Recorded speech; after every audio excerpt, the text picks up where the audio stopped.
हम कौन हैं, कहां से आए हैं और हमें किसने बनाया है। हमारे वास्तविक पूर्वज कौन थे और उनकी उत्पत्ति कहां से हुई, यानी इंसान का ओरिजिन कहां और कैसे हुआ। ये ऐसे पेचीदा सवाल हैं जिस पर पूरी दुनिया में लोग इसे दो नजरिए से देखते हैं, एक साइंटिफिक और दूसरा स्पिरिचुअल आउटलुक यानी आध्यात्मिक दृष्टिकोण। इस टॉपिक पर अक्सर एक बात खास मुद्दा बन जाती है, वो बात जुड़ी है हमारे पूर्वजों से। जी हाँ, वास्तव में हमारे पूर्वज कौन थे, इस बात पर कई सवाल खड़े हुए हैं और कई जवाब भी सामने निकल कर आए। विज्ञान के अनुसार ह्यूमन पहले बंदर थे, यानी बंदर शरीर से धीरे धीरे विकास होते हुए इंसान के रूप में बदल गए। बहुत से लोग इस थ्योरी को मानते हैं, लेकिन इंसान के विकास पर सिर्फ साइंटिफिक जवाब ही मौजूद नहीं है, बल्कि धर्म और पौराणिक ग्रंथों से भी इस मुद्दे पर जवाब मिलता है। विज्ञान और पौराणिक ग्रंथों से मिली जानकारी में हमेशा आपस में विवाद रहा है, जो एक दूसरे से मेल नहीं खाते हैं। तो फ्रेंड्स, हम एक एक करके दोनों पहलुओं पर नजर डालते हैं। तो शुरू करते हैं साइंटिफिक थ्योरी ह्यूमन एवोल्यूशन से। तो guys, the origin of species नाम की एक किताब अब तक की बड़ी सफल किताब मानी जाती है, जिसको चार्ल्स डार्विन ने लिखा और अपने विचारों और अध्ययनों के आधार पर पूरी दुनिया के सामने स्पीशीज यानी जाति की ग्रोथ के बारे में दुनिया को जानकारी दी। हालांकि हम इस किताब को 100% सही होने की पुष्टि तो नहीं कर रहे। तो आखिर पूरा ह्यूमन एवोल्यूशन थ्योरी क्या है? चार्ल्स डार्विन ह्यूमन इतिहास के एक सबसे बड़े वैज्ञानिकों में से एक हैं। उनके इस सिद्धांत को विज्ञान के सिद्धांत के रूप में देखा जाता है। वैज्ञानिक दृष्टिकोण से जीवन की शुरुआत समुद्र के अंदर से हुई, यानी सबसे पहले पानी के अंदर रहने वाली प्रजातियां पैदा हुई। उसके बाद वो जीव आए जो पानी और जमीन दोनों पर रह सकते थे, जैसे कछुआ, केकड़ा, मेंढक, सील इत्यादि। बिना रीढ़ की हड्डी वाले जीव के अलावा फिर रीढ़ की हड्डी वाले जीव भी अस्तित्व में आए। धरती पर रहने वाले तरह तरह के जीवों का विकास हुआ। पूरे विकास क्रम के दौरान कई प्रजातियां आई और खत्म हो गई, तो कुछ बनी रही। दोस्तों, हाथों और पैरों पर चलने वाले जीवों के बाद विकास हुआ उन जीवों का जो अपने दो पैरों पर चलने वाले थे, जैसे कि इंसान। वैज्ञानिक आधार पर बंदर ही हमारे पूर्वज हैं, जो कि 4 पैरों से धीरे धीरे खड़े होते हुए 2 पैरों पर आ गए और सोचने समझने की शक्ति उनमें डेवलप होने लगी। इस डेवलपमेंट प्रोसेस में बंदर की पूंछ वक्त के साथ खत्म हो गई और इसे नाम दिया गया होमो सेपियंस। और ये पाए गए सबसे पहले अफ्रीका में करीब 3.5 लाख साल पहले, और यही मानव जीवन की शुरुआत हुई। वैज्ञानिक आधार पर इंसान की रीढ़ की हड्डी के अंतिम भाग पर उसके अवशेष अब भी मौजूद हैं। थ्योरी ऑफ एवोल्यूशन के इस बात को एक अलग नजरिए से समझते हैं। इस सिद्धांत के अनुसार ये बात आज से करीब 3.5 अरब साल पुरानी है, जब विकास क्रम शुरू हुआ। शुरुआत हुई बैक्टीरिया से, जो सबसे पहले आया। बैक्टीरिया से अमीबा तैयार हुआ। इसके बाद छोटे मोटे पेड़ पौधों का अस्तित्व सामने आया। फिर कीड़े मकोड़े और जानवरों ने अपना आकार लेना शुरू किया। फिर 600 लाख साल पहले मैमल्स बने। इसके बाद पक्षी आए और मछली के साथ रेप्टाइल्स आए। फिर कुछ ऐसी स्पीशीज आई जो कि पानी के अंदर और बाहर रह सकती थी। फिर बारी आई प्राइमेट्स की, जो कि 70 मिलियन साल पहले बने। ये चूहे जैसे थे, जिनके साथ रेवोल्यूशन का क्रम आगे बढ़ा और फिर प्राइमेट्स से बंदर बने।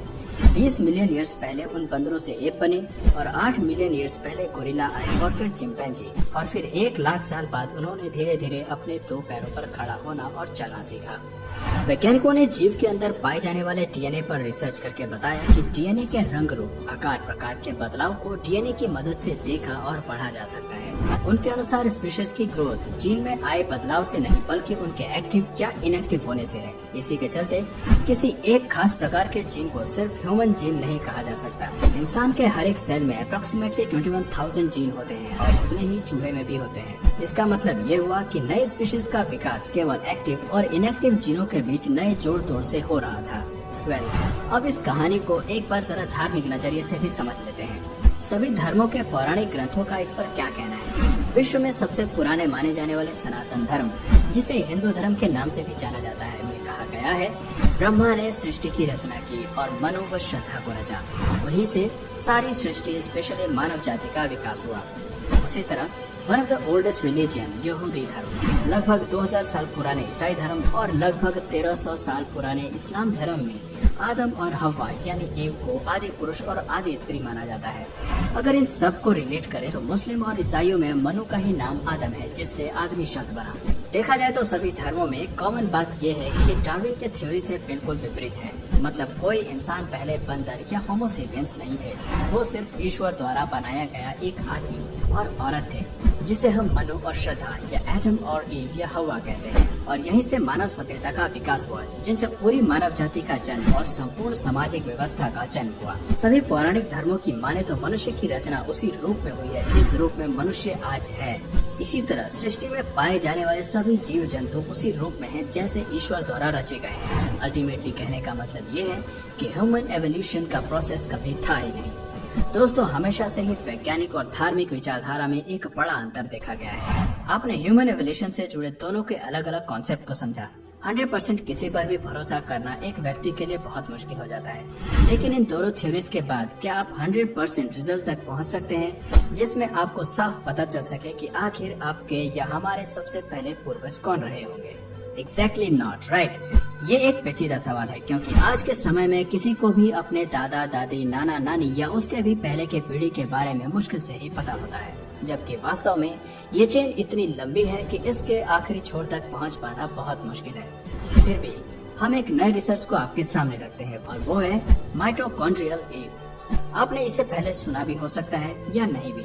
दरअसल साल 1987 में हुई एक स्टडी से बात सामने निकल कर आई थी कि पूरी दुनिया में जीवित मनुष्यों की प्रजाति एक ही महिला की वंशज है। इस हिसाब से हमारे कजन दुनिया भर में कहीं भी हो सकते हैं और ये महिला लगभग 2 लाख साल पहले अफ्रीका में रहती थी और साइंटिस्ट ने इसी फीमेल एंसेस्टर को नाम दिया माइटोकॉन्ड्रियल एव।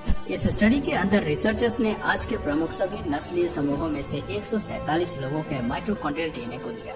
इसकी जांच करके पता चला कि आज के लोगों के वंशावली यानी लिनेज ह्यूमन फैमिली ट्री की 2 मेन ब्रांचेस में से एक में आती है। इन मेन ब्रांचेस में से एक है अफ्रीकन वंशावली। स्टडी में हैरान करने वाली बात यह निकली कि आज के समय में धरती का हर व्यक्ति एक मेन फीमेल एंसेस्टर से अपने वंशावली लिनेज को ट्रेस कर सकता है।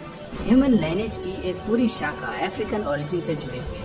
तो दोस्तों, इस स्टडी के अनुसार 2 लाख साल पहले अफ्रीका में रहने वाली माइटोकॉन्ड्रियल एव को इंसान का कॉमन एंसेस्टर माना गया है। इस हिसाब से हर एक व्यक्ति कहीं न कहीं एक दूसरे से जुड़ा हुआ है, लेकिन किसी भी स्टडी या थ्योरीज की प्रामाणिकता पर पूरा भरोसा करना बड़ा मुश्किल है। तो दोस्तों, आप में से कौन से लोग कौन सी थ्योरीज को मानते हैं मुझे कमेंट करके जरूर बताएं और आशा करता हूं कि आपको इस वीडियो से नया कुछ जानने और सीखने को जरूर मिला। और वीडियो पसंद आया तो प्लीज इस वीडियो को लाइक करने के साथ साथ अपने फ्रेंड्स और फैमिली में भी जरूर शेयर करना।